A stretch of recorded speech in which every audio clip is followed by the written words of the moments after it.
Here is the world news from our studios, BGI TV, an online television, bringing details of happenings around Nigeria to the world. First, as the major headlines. Don't pardon Saro-Wiwa, others declare them innocent, Masob tells FG. You killed criminals, terrorists in Nnobi, not ESN, IPOB.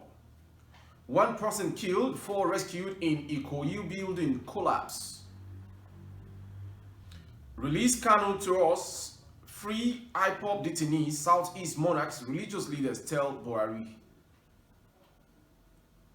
2 killed, several worshippers abducted as bandits attack Kaduna church. And to foreign. COP26, world leaders in Glasgow for last best hope climate summit. And sports.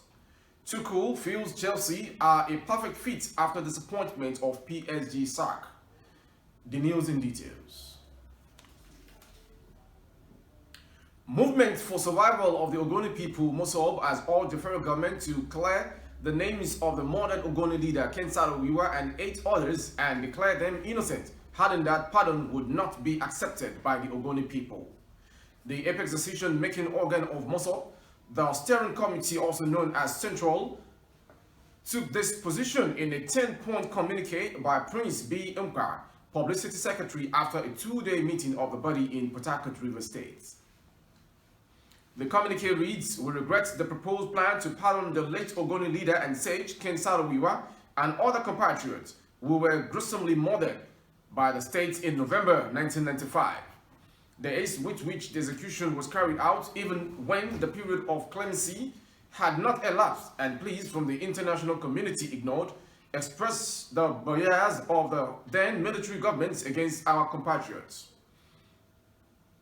That Mr. President acknowledged rightly and described the process and the execution of the Ogoni activists as unfortunate implies that the process were not only flawed but ought not to have happened." IPOB said those killed in Nnobi, Indimili local government area of Anambra State, were criminals, terrorists, and not ESN operatives. Reacting on Monday, IPOB said that the 4 individuals killed by soldiers are not operatives of the Eastern Security Network ESN. In a statement by its spokesman, Ima Powerful, the separatist group accused the federal government of falsehood. IPOB said the attention of the indigenous people of Biafra, IPOB, under the command and leadership of our great leader, Mazi Nnamdi Kanu, has been drawn to the fabricated and laughable claims by the Nigerian government and its military that they killed 4 IPOB and ESN operatives in Nnobi, Indimili South, local government area of Anambra State. We want to categorically state to all and sundry that IPOB and ESN members were not the ones killed in the said operation.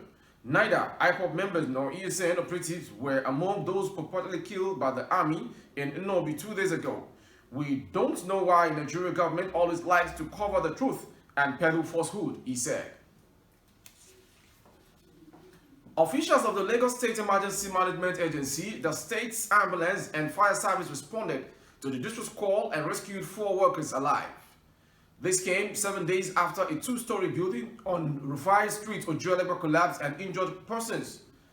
The General Manager, Lagos State Emergency Management Agency, Femi Oke or Sonyitolu, said emergency response plan was swiftly activated following the distress call. He said 3 of the injured persons had been treated and discharged, while the 4th injured victim was on admission at the hospital. Ahead of the November 6 governorship election in Anambra State, prominent leaders in the Southeast region, led by Southeast Council of Traditional Rulers and Christian leaders, have appealed to the federal government to release the leader of the indigenous people of Biafra, IPOB, Mazi Nnamdi Kanu, to them in order to stop the orgy of killings and destruction in the region, while also calling on the federal government to deproscribe IPOB and release its members in detention. The leaders urged IPOB not to do anything that would hinder the smooth running of the election. They also pleaded that all scheduled sit-at-home orders should be cancelled, as these ends already cause whole hardship for our people.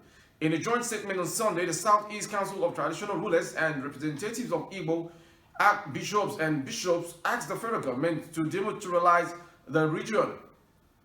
While seeking audience with President Buhari on the issue, the leaders said the militarization of the region had resulted in the killing of Igbo youth and burning of communities by soldiers. At least 2 persons have been killed and several worshippers kidnapped when bandits attacked Chikun local government area of Kaduna State. The gunmen were reported to have invaded the church on Sunday while people were worshipping and started shooting sporadically. They killed 2 people of the worshippers on the spot and left the church with several others. The Commissioner for Internal Security and Home Affairs in Kaduna, Samuel Anua, confirmed the incident. He, however, did not give further details about the incident. President of the Kaduna Baptist Convention, Reverend Ishaya Jengado, on his part, said the number of people that were abducted has yet to be ascertained. Sunday's incident is the latest in the series of attacks by bandits terrorizing Chikun and some other LGAs in Kaduna. These attacks carried out over the years have led to the death of many people and the abduction of hundreds in the states. In case you're just joining, here's the world news from BGI TV, Babagede Imo. Now foreign. More than 120 world leaders meet in Glasgow on Monday in a last best hope to tackle the climate crisis and avert a looming global disaster. It is 1 minute to midnight and we need to act now, British Prime Minister Boris Johnson was due to tell them, according to the extract from his speech. If we don't get serious about climate change today, it will be too late for our children to do so tomorrow. Observers had hoped a weekend meeting in Rome of leaders of the G20 nations, which between them emits nearly 80% of global carbon emissions, would give a strong impetus to the Glasgow COP26 summit, which was postponed for a year due to the pandemic. The G20 major economies committed on Sunday to the key goal of limiting global warming to 1.5 degrees Celsius above pre-industrial levels, the most ambitious target of the landmark 2015 Paris Agreement. They also agreed to end funding for new unabated coal plants abroad, those whose emissions have not gone through any filtering process by the end of 2021. Now sports. Thomas Tuchel feels Chelsea have been a perfect fit since his first day at the club after some early misgivings about his length of contract. Having been sacked in December 2020 by Paris Saint-Germain, Tuchel was appointed Frank Lampard's replacement at Stamford Bridge in January on an 18-month contract, suggesting there were some concerns about his long-term suitability to the job. The former Borussia Dortmund boss has proved a shrewd choice for the Blues, though, having won the Champions League in May, Tuchel has guided his side to a 2-point lead at the top of the Premier League in 2021-2022 with 8 wins from 10 games. The target is to get better every day, every match, never stop progressing as a coach. Now it seems to be the perfect fit for me from day one. I am super happy to be part of the club and maybe this is the last percent. Before we call it a wrap on the world news from BGI TV, Babagede Imo TV, a quick recap through the headlines once again. Don't pardon Sarawiwa. Others declare them innocent. Mossop tells FG. You killed criminals, terrorists in Nobi, not ESN, IPOB. 1 person killed, 4 rescued in Ikoyi building collapse.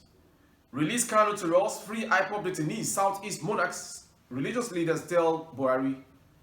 2 killed, several worshippers abducted as bandits attack Kaduna Church. At foreign, COP20 world leaders in Glasgow for last best hope climate summit. And to sports, Tuchel feels Chelsea are a perfect fit after disappointment of PSG sack. Special thanks to all beloved fans of BGI TV. Thank you for always being there. On YouTube, Babagede Imo TV. Kindly subscribe and click to the next notification bell for more updates of our broadcast. On Facebook, Bagede Imo with Alawiye Adebayo. Please like the page and follow the page for you to be part of the family. And on Instagram, Bagede Imo _22.